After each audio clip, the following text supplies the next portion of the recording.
২৬ লাশটি নৌকায় তুলতেই পূর্ণা ভয় কুঁকড়ে গেল। মোর্শেদের পাশ ঘেঁষে বসে তার মনে হচ্ছে চারিদিক থেকে প্রেতাত্মারা তাকিয়ে আছে, যে কোনো মুহূর্তে ঝাঁপিয়ে পড়বে, ঘাড় মটকে দেবে। ঘাড় মটকানোর কথা ভাবতেই পূর্ণার ঘাড় শিরশির করে উঠল। ভূত, ভূত বলে চেঁচিয়ে উঠে। হঠাৎ পূর্ণার চিৎকার শুনে মোর্শেদ ভয় পেয়ে যান। এমনিতেই গায়ে কাটা দিচ্ছে লাশ দেখে তিনি পূর্ণাকে এক হাতে জড়িয়ে ধরে বললেন, কোন হানে ভূত, ডরাইস না। মাথার কাছে বাঁধা দড়িটা খুলে কাপড় সরাতে একটা মৃত মেয়ের মুখ ভেসে ওঠে। হেমলতা পদ্মজা দুজনেই ভেতরে ভেতরে চমকে যায়, কিন্তু প্রকাশ করল না। হেমলতা এদিক ওদিক তাকিয়ে মানুষের উপস্থিতি দেখেন, এরপর কণ্ঠ খাদে নামিয়ে বলেন, চিনি না তো, তুই চিনিস? পদ্মজা মাথা নাড়িয়ে জানালো সে চিনে না। পরপরই মোর্শেদকে ডাকল পদ্মজা, আব্বা, দেখো তো তুমি চিনো নাকি? মোর্শেদ উঠে আসতে চাইলে পূর্ণা ধরে রাখে। মোর্শেদ পূর্ণাকে নিয়ে এগিয়ে আসেন। মৃত মেয়েটার মুখ দেখে বলেন, না, চিনি না। হেমলতা চিন্তায় পড়ে যান। শরীরের পশম কাটা দিচ্ছে, চারিদিক অন্ধকারে ঢাকা, হিমশীতল বাতাস, আর সামনে সাদা কাপড়ে মোড়ানো এক মেয়ের লাশ। তিনি ব্যথিত কণ্ঠে বললেন, কোন মায়ের বুক খালি হলো কে জানে? পদ্মজা বিড়বিড় করে, আমার একজনকে চেনা লাগছে আম্মা। হেমলতা ধৈর্যহারা হয়ে প্রশ্ন করেন, কে, চিনেছিস? নাম কি, জানিস? পদ্মজা ভাবছে, গভীর ভাবনায় ডুবে কিছু ভাবছে। হেমলতার প্রশ্নের জবাবে বলে, নাম জানি না আম্মা, দাঁড়াও আমি বলি লোকটা কেমন। পদ্মজা চোখ বুজে কিছুক্ষণ আগের মুহূর্তে ফিরে যায়। চোখ বুজা অবস্থায় রেখে বলে, আব্বা যখন বলল, কে রে, তখন একটা লোক আমাদের দিকে তাকায়। লোকটার চোখগুলো ভীষণ লাল, অনেক মোটা, খুব কালো, মাথার চুল ঝুঁটি বাঁধা ছিল।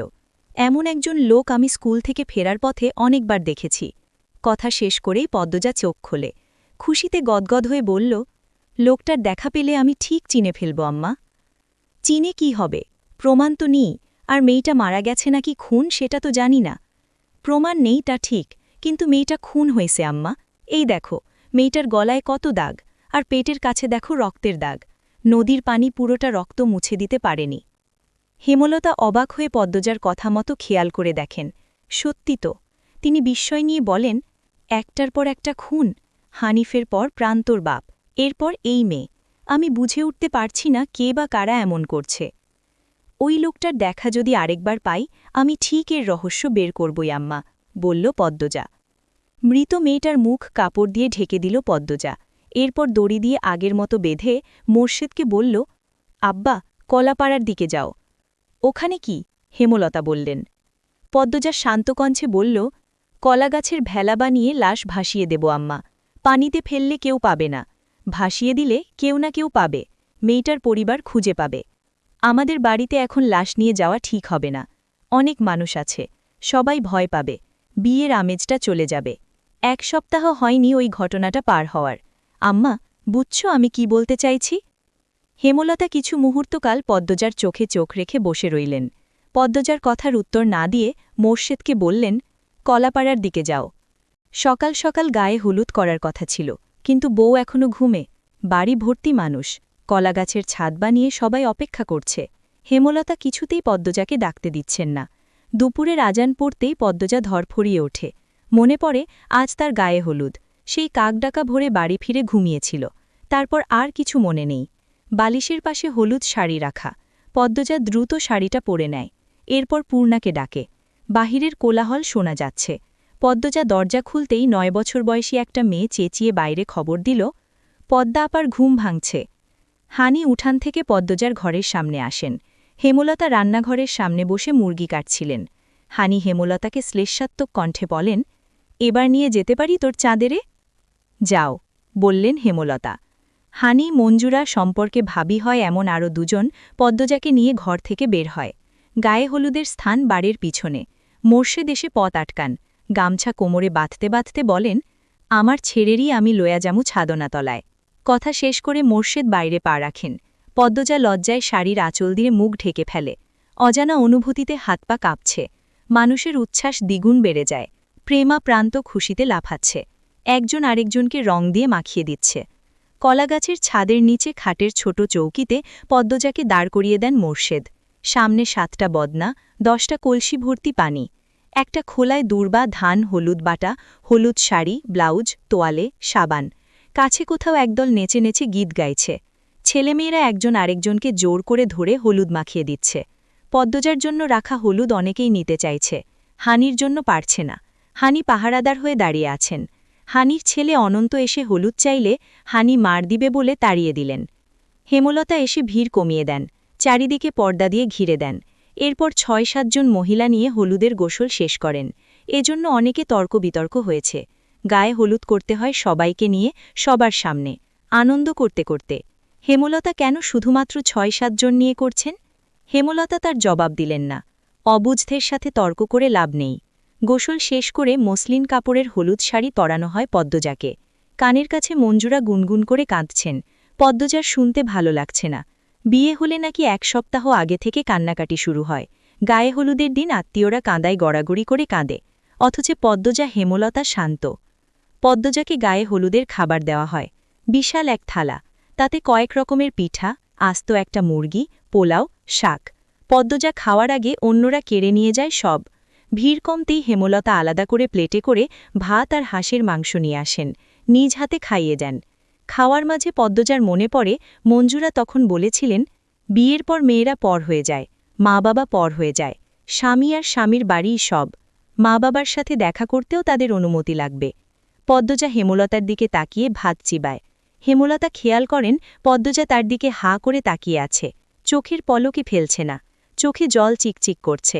তিনি পদ্মজাকে বলেন, খাওয়ার সময় কাঁদতে নেই। পদ্মজা ফোপাতে থাকল। ফোপাতে ফোপাতে খাবার শেষ করে। চোখের জলে বুক ভিজে একাকার হয় হেমলতার। হেমলতা ঘরের বাইরে এসে হাতের উল্টো পাশ দিয়ে চোখ মোছেন। কি যে যন্ত্রণা হচ্ছে বুকে। কাঁদতে পারলে বোধহয় ভালো হতো, কিন্তু কাঁদার সময় কোথায়? সবার সামনে যে তিনি আর কাঁদতে পারেন না। ভিড় কমলে কাঁদবেন, অনেক কাঁদবেন, জীবনের শেষবারের মতো কাঁদবেন। এরপর আর কখনো কাঁদবেন না, কোনো দিনও না। পদ্মজার 2 হাতে গাছের মেহেদি লাগানো হচ্ছে। উঠানে বড় চৌকি রেখে চারিদিকে রঙিন পর্দা টাঙানো হয়েছে। কাগজের ফুল মাথার উপর ঝুলানো। চারিদিকে ঘিরে মেয়েরা। সামনের খালি জায়গায় চলছে নাচ। তখন উপস্থিত হয় হাওলাদার পরিবার, লাবণ্য, রানী এবং তাদের আত্মীয়। সাথে নিয়ে এসেছে বইয়ের বেনারসি, গহনা। হানি ছুটে এসে সবার আপ্যায়নের ব্যবস্থা করেন। শেষে বাড়িতে ঢোকে আমির। বিয়ের আগের দিন রাতে বরের আগমন সবাইকে খুব হাসানো। কেউ কেউ বলল, এত সুন্দর বউ দূরে রাখার আর তর সইছে না, তাই চলে এসেছে। আমির সেসব পাত্তা দিল না। সোজা হেমলতার কাছে গেল। গিয়ে বলল, আম্মা, পদ্মজার সাথে একটু কথা বলতে চাই। আমিরের অকপট অনুরোধ। হেমলতা ভীষণ অবাক হয়ে তাকিয়ে থাকেন আমিরের দিকে। এমন ছেলে তিনি দুটো দেখেননি। আমির আবার বলল, বেশিক্ষণ না, একটু সময়। আমিরের কণ্ঠ পরিষ্কার, অথচ মাথা নিচু। পরিবারের ভালো শিক্ষাই পেয়েছে, তবে লাজলজ্জা একদমই নেই। হেমলতা মৃদু হেসে বলেন, ঘরে গিয়ে বসো, পদ্ম আসছে। আমির হেমলতার পা ছুঁয়ে সালাম করে পদ্মজার ঘরের দিকে চলে যায়। হেমলতা পদ্মজাকে ডেকে নিয়ে আসেন। বলেন, আমির কথা বলতে চায়। ব্যাপারটা লোকচক্ষুর, কিন্তু না তো করা যায় না, কোনো বিশেষ দরকার হয়তো। পদ্মজা ঘরের সামনে এসে থমকে দাঁড়ায়, পিছন ফিরে তাকায়। হেমলতা ইশারায় যেতে বলেন। পদ্মজা ঘরে ঢুকে ডাগর ডাগর চোখ মেলে আমিরের দিকে তাকায়। আমিরকে খুব ক্লান্ত দেখাচ্ছে।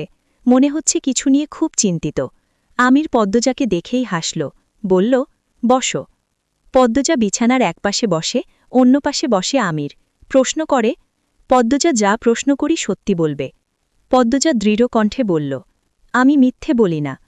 আমির অসহায়ের মতো বলল, তুমি এই বিয়েতে মন থেকে রাজি তো পদ্ম?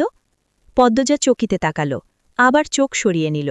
বলল, আম্মা যখন যা করেছেন তাই আমি মন থেকে মেনে নিতে পেরেছি। আমির আবার প্রশ্ন করল, লিখন শাহ তো তোমাকে পছন্দ করে। জানি, আর আপনিও জানেন সেটাও জানি। আমি আমাদের বিয়ে ঠিক হওয়ার পর জেনেছি। তুমি মনে কিছু নিও না, বলতে চাইছি, যদি তোমার আমাকে অপছন্দ হয় আর লিখন শাহকে পছন্দ করে থাকো, বলতে পারো, আমি বিয়ে ভেঙে দেব। পদ্মজা অপমানে থমথম হয়ে উঠল, গম্ভীর স্বরে বলল, অবিশ্বাস থাকলে বিয়ে না হওয়াই ভালো, আপনি ভেঙে দিতে পারেন। আমিরের চোখ কোটর থেকে বেরিয়ে আসতে চাইল। পদ্মজা এত কথা বলতে পারে ভাবতেও পারেনি। আমির ইতস্তত করে বলল, আমার কোনো অবিশ্বাস নেই। তোমার মনে কেউ না থাকলে বিয়ে আমার সাথেই হবে, আর কারোর সাথে হতে দেব না। পদ্মজা কিছু বলল না। উঠে যেতে চাইলে আমির বলল, একবার হাত ধরা যাবে? আগামীকাল থেকে হাত ধরে দিনরাত বসে থাকিয়েন, বলল পদ্মজা। সাথে হাসল। আমির তা খেয়াল করে বলল, সুবহান আল্লাহ। বিয়ের অনুষ্ঠান শুরু হয়ে গেছে অনেকক্ষণ। পদ্মজা বধূ সেজে বসে আছে। দুই পাশে বসে আছে পূর্ণা ও প্রেমা। কাজী বিয়ে পড়াচ্ছেন। অনেকক্ষণ ধরে পদ্মজাকে কবুল বলতে বলছেন, পদ্মজা কিছুতেই কবুল বলছে না। সে নিজ মনে হেমলতাকে খুঁজছে। বউ কবুল বলছে না শুনে অনেকে ভিড় জমিয়েছে। হেমলতা ভিড় ভেঙে ঘরে ঢোকেন। হেমলতাকে দেখে পদ্মজার ঠোঁটে হাসি ফোটে। ছলছল চোখ নিয়ে 3বার কবুল বলে। হেমলতার 2 চোখে পানি, কিন্তু ঠোঁটে হাসি। পদ্মজাকে বধূ সাজানোর পর মাত্র দেখলেন তিনি। লাল বেনারসিতে পদ্মজার রূপ যেন গলে পড়ছে। পাশের ঘরে কে যেন কাঁদছে। হেমলতা দেখতে যান। আয়না দেখানোর পর্ব শুরু হয়। আয়নায় তাকাতেই আমির চোখ টিপল। পদ্মজা লজ্জায় চোখ সরিয়ে নিল। আমির সবার চোখের আড়ালে পদ্মজার এক হাত খপ করে ধরে ফেলে। পদ্মজা কেঁপে উঠে ভয়ে। আমির ফিসফিস করে বলল, এই যে ধরলাম, মৃত্যুর আগে ছাড়ছি না। বিয়েবাড়ির ভিড় কমে গেছে, বিদায়ের পালা চলছে। করুণ কান্নার স্বরে চারিদিক হাহাকার করছে। মঞ্জুরা, হানি কেঁদে কুল পাচ্ছে না। মোর্শেদ নদীর ঘাটে বসে গোপনে চোখের জল ফেলছেন। পূর্ণা পদ্মজার গলা জড়িয়ে সেই যে কান্না শুরু করেছে, থামছেই না। প্রেমা, প্রান্ত কাঁদছে, কাঁদছে আরও মানুষ। একটা মেয়ের বিয়ের বিদায় পর্ব কতটা কষ্টের তা শুধু সেই মেয়ে আর তার পরিবার জানে। পদ্মজাও কাঁদছে।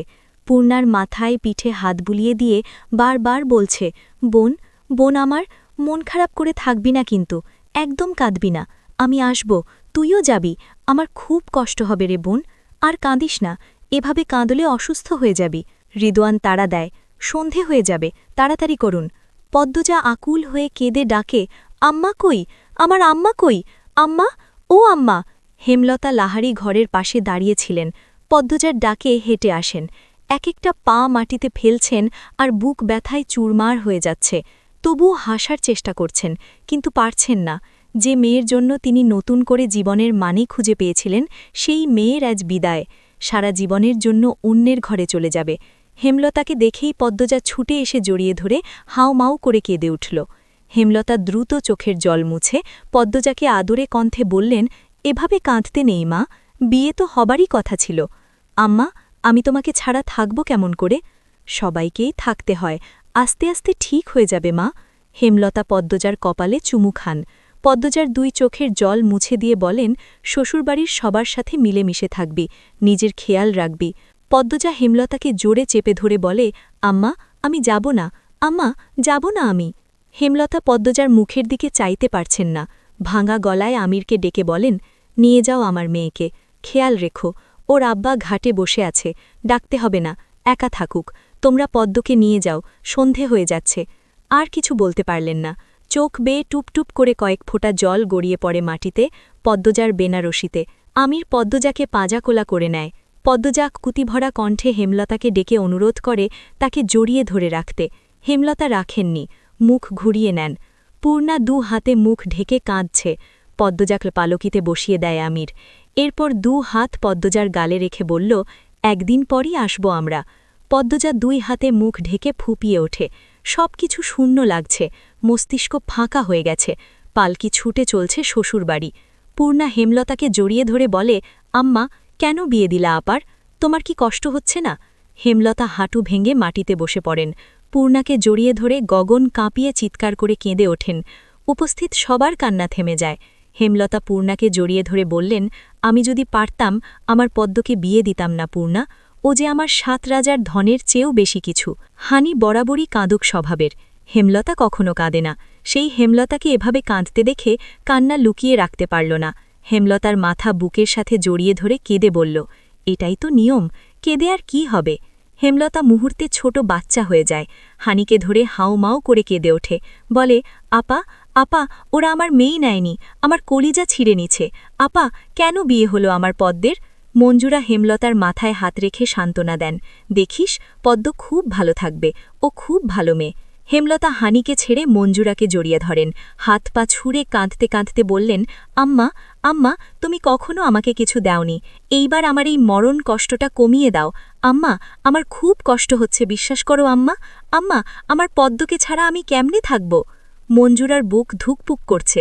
জন্মের পর হেমলতা কি কখনো এভাবে কেঁদেছে মনে পড়ছে না। তিনি পারেননি হেমলতার এই কষ্ট কমাতে, শুধু বুকের সাথে চেপে ধরে রাখলেন। এভাবে যদি ছোট থেকে আগলে রাখতেন, হেমলতার জীবনটা এত কষ্টের হতো না। পদ্মজা ছটপট করছে, কিছু ভালো লাগছে না। ইচ্ছে হচ্ছে ছুটে যেতে মায়ের কাছে, গলা শুকিয়ে কাঠ, এক্ষুনি মারা যাবে হয়তো। পদ্মজা হঠাৎ চিৎকার করে ওঠে, থামো তোমরা, থামো, আল্লাহর দোহাই লাগে থামো। পালকি থেমে যায়। পদ্মজা পালকি থেকে মাটিতে পা রেখেই মোড়াল বাড়ির দিকে ছুটতে থাকল। কেউ আটকে রাখতে পারেনি। সবাইকে ধাক্কা দিয়ে দূরে ঠেলে ছুটে চলেছে সে মায়ের বুকে। আমির শুধু চেয়ে রইল। সন্ধে নামার পূর্ব মুহূর্তে একটা লাল বেনারসি পরা অপরূপ সুন্দরী মেয়ে ছুটছে, দেখতেও ভালো লাগছে।